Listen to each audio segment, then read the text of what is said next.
자, 뭐냐면 상승일 때는 이제 알 수도 있겠지만 아시는 분도 계시겠지만 상승일 때 보면 요 여기 뭐냐 저점을 계속 높입니다. 근데 이제 이런 식으로 올라가는 게 아니에요. 어떤 식으로 올라가냐면 이제 요렇게 각도를 높여요. 그래서 이렇게 올라갑니다. 네. 보세요. 비트코인 차트나 이런 건 보세요. 아시겠죠? 네. 그래서 우리가 이제 확인해야 될 건 뭐냐면 요 중요한 라인이 어떤 라인이 중요하냐, 요 라인이 중요하냐, 요 라인이 중요하냐, 그리고 그 라인이 지금 형성되고 있는 시기냐가 중요한 거예요. 여기까지 오케이? 여기까지. 자, 그러면 그래서 제가 지금 중요하다고 얘기하는 게 왜 그러냐면 제가 라이브에서도 한번 얘기했었었는데 지금 주요하게 봐야 되는 선이 제일 각도가 낮은 건 요 선. 요 선은 요렇게입니다. 요렇게. 어디랑 어디를 이해한 거죠? 여기랑 여기. 근데 요 선까지 떨어질 가능성은 제로죠, 사실. 네. 요거는 완전 장기 추세선으로 봐야 돼요. 그러니까 이제 불장이 한참 끝나고 하락장이 딱 되고 나서 하락장이 어디서 지지받을 것인가? 하락장에서 끝에서 어디서 지지받을 것인가? 그거를 봐야 되는 라인인 거고, 쉽게 네. 말하면. 그 다음에 봐야 될 라인은 요 라인. 요 라인이고, 그 다음에 요 빨간색 라인. 지금 빨간색 라인을 지지받고 있는 거예요. 그 다음에 파란색 라인. 그래서 요 파란색 라인에서 깨졌기 때문에 빨간색 라인까지 간다 이건 거예요. 그럼 이제 파란색 라인은 일단 지금은 안 중요한 거예요. 사실. 네, 그렇죠. 네, 더 이상 중요하지 않은 거예요. 그래서 이제 요 파란색 라인은 이제 지워도 돼요. 그러면 결과적으로는 요 빨간색 라인, 요 두 개 라인 중에 어떤 라인에서 지지받고 올라갈 것이냐가 지금 핵심이에요. 네. 중장기적으로 봤을 때 엄청나게 중요한 선이에요. 네, 해서 얘가 만약에 뚫리면 전 여기까지 갈 수 있다고 생각해요. 네, 뚫리면. 근데 네. 아직 모르죠. 네, 아직 모르는데 뭐 여기 이렇게 다이렉트로 떨어질 수도 있고 어쨌든 뭐 횡보하다가 여기 닿을 수도 있고 어떻게 될지 모르겠지만 얘 빨간색 라인이 뚫리면 여기까지 간다고 생각하고 얘가 어쨌든 중장기적인 상승 추세선으로 보면 될 것 같아요. 요번 불장에서. 그럼 이 라인이 왜 중요하냐? 요 라인이 왜 중요하냐면 자, 로그로 보면은 좀 이제 요게 눈에 확 좀 들어오는데, 자, 지난번 불장으로 봤을 때에도 요 고점을 돌파하기 전에 만들었던 요 상승 추세선 요게 있잖아요. 얘 보면은 지금 얘랑 이렇게 연결을 시킨 거예요. 얘가 결국에는 요 추세를 이끌어 간 거예요. 불장의 추세를 이끌어 간 거예요. 네. 네. 물론 이때 고점을 갱신하긴 했지만 사실 이 갱신한 폭 자체는 크게 차이가 안 나고 결과적으로는 여기가 고점을 볼 수 있는 거잖아요. 그래서 얘를 뚫고 이 라인이 정말 중요하고 얘를 뚫고 떨어지느냐가 핵심인 거예요. 쉽게 말하면. 뭔 말인지 이해가시죠? 해서 만약에 지금 올라간다면, 만약에 여기서 지지받고 올라간다면 요렇게 올라갈 거를 우리가 생각을 해볼 수 있는 거예요. 로그 차트로 해서. 그러면 어쨌든 얘가 이제 이렇게 올라갔다가 떨어져서 여기 만날 거 아니에요. 비트코인 가격과 얘가 만날 거 아니에요. 그럼 이제 대강 만약에 과거처럼 만약에 간다. 고점을 뚫고 올라가서 요 고점까지, 그러니까 여기 있는 고점 뚫고 올라가서 지난번에 있었던 고점까지 날짜를 한 17, 봉이 한 17개, 8개? 요 정도라고 본다면 주봉이니까. 주봉이니까. 여기서도 주봉으로 따져서 17개, 18개로 본다면 한 이쯤에서 만난다고 볼 수 있는 거고, 근데 어쨌든 지금 확실히 뚫고 올라간 게 아니잖아요. 그래서 한 5주, 2, 3주 정도로 생각을 하면 한 요 정도 라인에서 우리가 만날 걸 생각을 해볼 수 있는 거죠. 네. 근데 이제 요 정도 라인에서 만나는데 이렇게 가가지고 고점이 여기냐라는 게 아니고 고점은 어딘지 모르지만 요 타이밍에 이렇게 만날 수 있다는 거죠. 그렇죠. 고점을 찍고 하락하는 타이밍에서 만난다는 거니까. 그러면 요 기간이 언제냐? 만나는 얘랑 만나는 요 파란색이랑 뭐 이렇게 보라색이라고 하면 좀 그럴 수 있는데, 보라색은 이제 요거거든요. 요거 361.8로 한 거거든요. 네. 네. 그래서 이게 이제 24만 달러. 여기서 보라색 선은 23만 달러 여기인데, 어쨌든 여기서 만나는 요 시점이 언제냐? 요 라인이랑 여기 361.8까지 가는 시점이 언제냐라고 따지면 2024년 9월이에요. 올해 9월. 그러면은 꽤 빠른 거 아니에요? 네. 그러니까 요대로 가면 올해 안에 3억, 4억 찍고 네. 그 전에 고점을 찍는다는 소리예요. 그 전에 고점을 찍고 상승 추세가 꺾일 때가 이때란 소리예요. 그렇게 따지면 진짜 7, 8월에 고점을 찍을 수 있다는 거. 해서 지금 만약에 뚫고 올라간다고 하면 굉장히 빠른 시일 내에 네, 고점을 찍고 어쨌든 조정을 받을 가능성이 높다. 네. 라는 거. 그러니까 물론 이대로 가진 않을 수도 있죠. 아까 전에 여기서부터 여기까지 얘가 아니고 여기는 요 선을 이어가지고 하면 좀 더 늦어질 수는 있겠죠. 그렇죠. 네, 그거 아직 모르는 거죠. 근데 만약에 지금 올라가면 어쨌든 여기서 지지받고 올라가는 거잖아요. 그러면 이렇게까지 생각을 해볼 수가 있고, 그리고 상승 각도로만 따지면 지난번이랑 지금이랑 얼추 비슷하다. 로고도 볼 수 있을 것 같아요. 네, 로그로 본 겁니다. 로그로. 그럼 이제 상승 폭이에요. 얼마치가 올라갔다. 뭐 1,000만 원이 올라갔다 이게 아니고 10% 20% 올라갔다. 요 각도가 네, 비슷하다는 거예요. 자, 그러면 지지난번은 어땠는지 한번 살펴보면 지지난번에는 요 각도 형성이 요 고점을 돌파할 때쯤에 된 게 아니고 고점 돌파하고 나서 한번 조정받고 요 정도 라인에서 봤다라고 만들어졌다라고 봐야 될 것 같아요. 네. 자, 그러면 얘 같은 경우에는 뭐 선을 2개 정도 그릴 수 있는데 얘랑 연결한 선이나 얘랑 연결한 선 2개를 볼 수 있을 것 같은데 일단은 얘랑 연결한 선으로 보겠습니다.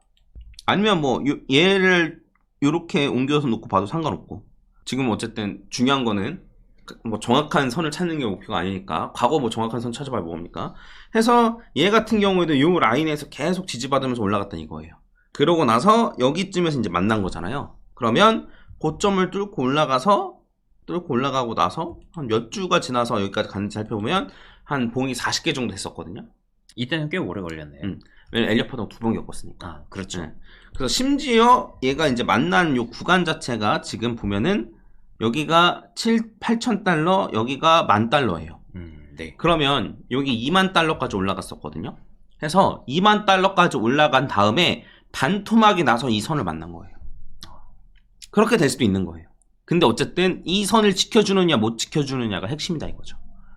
파동을 몇 번 겪었는지랑은 상관없이 그냥 추세선만 지켜주면은 끝이 뭐 올라간다고 네. 볼 수 있는 거고. 근데 어쨌든 얘 같은 경우에는 요렇게까지 얘도 이렇게 그어가지고 이제 여기서 빠져나오면 베스트였겠지만 그렇죠. 근데 어쨌든 요 상승 추세선 자체가 요 고점을 돌파하는 요 순간 근처에서 생긴다. 네. 요 불장을 이끌어갈 상승 추세선 자체가. 그래서 만약 이대로 간다라고 치면은 만약에 요때처럼 간다라고 치면 우연하게 선 3개가 각도는 비슷하죠. 네. 이렇더라고요 보니까. 근데 이건 로그 차트로 봐가지고 기울기가 비슷해 보이는 걸 수도 있지 않나요? 로그 차트로 보는 게 훨씬 더 정확하지. 왜냐면 선형 차트로 보면은 지금 이렇게 되는데 네. 근데 이제 우리가 수익률을 가져가는 거는 비트코인이 예를 들어 1억에서 1억 1,000만 원이 되는 것과 네. 1,000만 원에서 2,000만 원이 되는 것과 네. 비교해봤을 때 똑같은 1,000만 원 오르는 건데 우리는 수익률은 결국에는 퍼센테이지가 중요한 거잖아. 그렇죠. 그러니까 이제 그런 걸로 따지면 로그 차트로 보는 게 맞다 이거지. 네. 네, 로그 차트는 어쨌든 올라간 비율이 있는 거니까. 그렇죠. 로그 차트랑 선형 차트 차이점을 설명하려면 또 귀찮으니까 한번 찾아보시고 해서 올라가는 속도 자체가 비슷하다는 거야. 그러니까 1,000만 원씩 올라가는 요 속도가 비슷하다는 게 아니고 10%, 20%, 30% 올라가는 속도가 비슷하다는 소리거든요. 네. 네. 해서 요 선 3개가 어쨌든 비슷하다라는 거는 올라가는 속도. 그러니까 시총이 커지면 천천히 올라가고 이렇게 생각하잖아. 그렇죠. 근데 불장에서 올라가는 속도는 비슷하다는 거지. 아무튼 네. 그래서 이때랑 비슷하게 간다라고 생각을 하면 봉이 한 40개 정도 지나고 나서 요 선과 만나잖아. 네. 그럼 봉이 40개 정도 지나고 나서 요 선과 만나면 여기까지 올라가는 거거든. 그럼 얼마죠? 이게 그러면 7만 달러. 7만. 그러면은 엘리엇 파동을 2번 겪는다고 생각하면은 40주 이렇게 겪고 올라간다고 봐야겠네. 그치. 근데 이제 그것도 뭐 물음표인 거지. 왜냐면 여기에 터치할 때 한 14만 달러가 아니지. 이게 7만 달러가 아니고 70만 달러네. 네? 그러면은 그렇잖아. 지금은 네. 7만 달러잖아. 네. 70만 달러지. 네. 70만 달러지. 그렇죠. 네. 그치. 헷갈렸네. 아무튼 70만 달러인데 예를 들어 한 140만 달러까지 갔다가 반토막이 나가서 여기 닿을 수도 있는 거지. 네. 근데 이렇게 따지면은 어쨌든 여기 만나는 시점 자체가 한 25년 1월 정도고. 그래서 지지난번과 같은 상승이나 지지난번과 같은 거를 좀 기대하기 좀 어렵다고 생각이 좀 들고, 네. 좀 현실적으로 생각을 해보면, 지난번과 비슷하게 가는 걸 생각해 볼 수 있지 않을까 정도로 생각을 할 수 있을 것 같습니다. 근데 어쨌든 제가 말하는 거는 이런 식으로 간다라면 이런 것도 생각해 볼 수도 있다 이런 거고, 지금 사실 중요한 건 어떤 거냐면 지금은 이 불장을 이끌어 나갈 각도를 만들어가는 시기다. 그렇죠. 그러니까 지금 어쨌든 이거 자체가 전고점을 확실하게 뚫었다는 전제 하에서 이거를 계산을 한 거잖아요. 그래서 만약에 지금 말한 대로 네. 그냥 이제 여기서 사실 각도선 자체가 얘가 이제 이렇게 떨어진 다음에 올라가. 그러면 각도 이렇게 긋는 거야. 그렇죠. 각도선이 응. 됐죠. 야, 그렇게 마음대로 바뀌는 각도선이면 뭐가 어떡하냐라고 하는 게 아니고 지금 그 각도선을 찾는 시기라니까요. 그렇죠. 지금 그 시기에 각도선을 찾는 시기라는 거예요. 아시겠죠? 그래서 요렇게 생각해서 요 선 따라서 그냥 어쨌든 진행이 될 수도 있고, 요 라인 전에 이제 한 번 떨어지면 여기까지 간다라고 말했던 요 라인 따라서 갈 수도 있고, 그러면 요것도 한번 우리가 계산을 한번 해보면 네. 어쨌든 여기까지 이렇게 갔다가 여기서 이제 고점 뚫고 올라갔다라고 가정을 하고, 여기서부터 한 여기까지 간다라고 하면 봉이 한 40개 정도. 네. 그리고 곧 25년 3월에 만나는, 이렇게도 볼 수 있는 거지. 네. 해서 요 얘기를 좋아할지 안 좋아할지 잘 모르겠는데, 현실적으로 보면 제 생각이에요. 얘에서 지지받고 가는 게 맞아요. 요 라인. 현실적으로 보면. 그렇죠. 그러니까 우리가 예상하는 여러 가지 예상할 만한 게 있잖아. 내년 상반기 고점일 것 같다. 혹은 뭐 내년 올해 말이나 내년 상반기에서 고점일 것 같다. 어쨌든 여기가 고점인 게 아니고 고점까지 올라갔다가 여기까지 떨어지는 걸 얘기하는 거잖아. 그렇죠. 좀 그런 걸 좀 감안하고 좀 본다고 친다면 물론 얘가 여기까지 올라간 다음에 더 빨리 여기를 뚫고 떨어질 수도 있고. 근데 어쨌든 뭐 그동안의 불장의 길이 이런 걸 좀 생각을 한다면 얘보다는 얘에서 지지받고 올라가는 게 조금 더 현실성이 있다. 네. 얘에서 지지받고 올라가는 거면 올해 끝나는 거예요. 그쵸? 7, 8월에 고점, 그 다음에 9월에 이제 하락 시작, 이런 거예요. 올해. 그런 것보다는 얘에서 지지받고 가는 게 조금 더 현실성이 있을 수 있다. 그리고 여기에서만 지지받고 올라가면 우리가 생각했던 시나리오는 전혀 문제없다. 비트코인 3억 정도 가는 시나리오, 그 다음에 올 한 해 쭉쭉 올라가고 내년 상반기 집중적으로 알트가 올라가는 이런 거를 생각해 봤을 때는 굳이 지금 올라가지 않고 요 다음 지지선에서 추세선에서 지지받고 올라가도 문제는 없다. 라는 그렇죠. 얘기를 하고 싶었던 겁니다.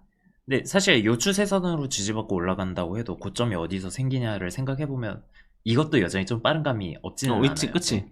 근데 이제 한번 우리가 생각을 해볼 수 있다라는 거지. 이런 식으로. 네. 그래서 지금 추세선을 만들고 있는 과정이에요. 그리고 제가 추세선이 만들어졌다고 딱 한 번 언급할 겁니다. 라이브에서든 요 영상에서든 한 번만 딱 언급할 거예요. 그 뒤로 입 싹 닫고 있겠습니다. 네. 네. 이 라인이 굉장히 중요하고 그 중요한 라인을 지금 만들고 있다 라는 소리인 겁니다. 그래서 지금 요 라인이 뭐 언제 만들어지느냐 뭐 이런 것 때문에 뭐 이렇게 깊게 생각할 필요는 없죠. 사실 깊게 생각할 필요는 없는데 만들어지고 나서는 그 라인이 엄청나게 중요해진다 그렇죠. 라는 얘기인 겁니다. 아시겠죠? 뭐 좀 지루한 얘기일 수도 있는데 중요하다고 생각해서 한번 다뤘고, 요 정도로 하고 마무리를 짓도록 하겠습니다. 뭐 더 할 얘기 있나? 아니요. 네. 더 할 얘기가 있어도 오늘은 이미 영상이 길기 때문에. 네. 네. 그래서 이런 추세선 지금 만들고 있는 과정이다 라는 거 알아두세요. 아시겠죠? 네. 그리고 지금 지지받고 올라가는 게 꼭 좋은 거. 꼭 좋은 것만 네. 하고는 볼 수 없을 것 같다. 근데 이제 이렇게 따지면은 아까 전에 이제 우리는 요 지지선에서 지지받고 올라가는 게 베스트입니다라고는 얘기는 했잖아. 네. 근데 어쨌든 내 생각에는 여기 라인에 지지받고 올라가는 것도 감안을 하긴 해야 될 것 같아. 네. 이것도 한번 생각해봐야 될 것 같아. 그래서 여기서 지지받고 올라가서 추세선이 이걸로 막 결정된다? 그러면 너무 빡세. 그쵸. 이번 불장. 너무 짧게 끝나고 너무 급격한 변동성이 너무 빡세. 물론 그게 잘 빠져나올 수만 있으면 나쁜 선택은 아니지만, 네, 그 변동성이 너무 심하면은 저희가 뭐 매매를 아무리 잘 하려고 해도 쉽지 않으니까. 그래서 나는 좀 길게 생각해서 여기까지 떨어질 것도 감안하긴 해야 될 것 같다. 현실적으로 봤을 때는 얘보다는 얘가 조금 더 현실성이 있다. 예, 근데 뭐 여기서 이제 올라간 다음에 뭐 여기까지 뭐 올라간 다음에 여기서 이렇게 됐다고 올라가면 뭐 추세선 바뀌는 거고 뭐, 그렇죠. 뭐 그런 거긴 한데 한번 재미삼아 네, 머릿속에 넣어두시면 좋겠다. 이거 너무 막 얘기가 좀 난잡한가 오늘? 근데 아직 추세선이 완벽하게 결정된 게 아니기 때문에 이렇게 설명이 나올 수밖에 없는 것 같고요. 네. 그렇네. 그 나중에 뭐 추세선이 어쨌든 결정되면 그때 한 번 더 설명하실 거잖아요. 딱 한 번. 네. 그래서 다시 한번 정리하면 추세선이 이런 식으로 올라간다. 올라가고 어쨌든 여기서 이제 코인이 올라가면 이런 식으로 이제 올라가게 되는 건데 여기서 딱 뚫고 떨어지면 추세가 꺾이는. 네. 여기서부터 여기까지 떨어지고 또 여기에 뚫리면 여기서부터 여기까지 떨어지고 이런 식의 요 라인을 지금 찾는 과정 중에 있다. 네. 엄청 중요한 라인, 엄청 중요한 추세선, 요걸 지금 찾는 과정 중에 있다. 요 얘기인 겁니다. 그리고 요게 결정되면 좀 많은 게 결정될 겁니다. 네. 요 정도로 하고 마무리하도록 하겠습니다. 네. 이상 마치고 가보도록 하겠습니다. 도움이 되셨으면 좋아요 한 번씩 부탁드리겠습니다. 네, 감사합니다. 네, 감사합니다. 김프로였습니다.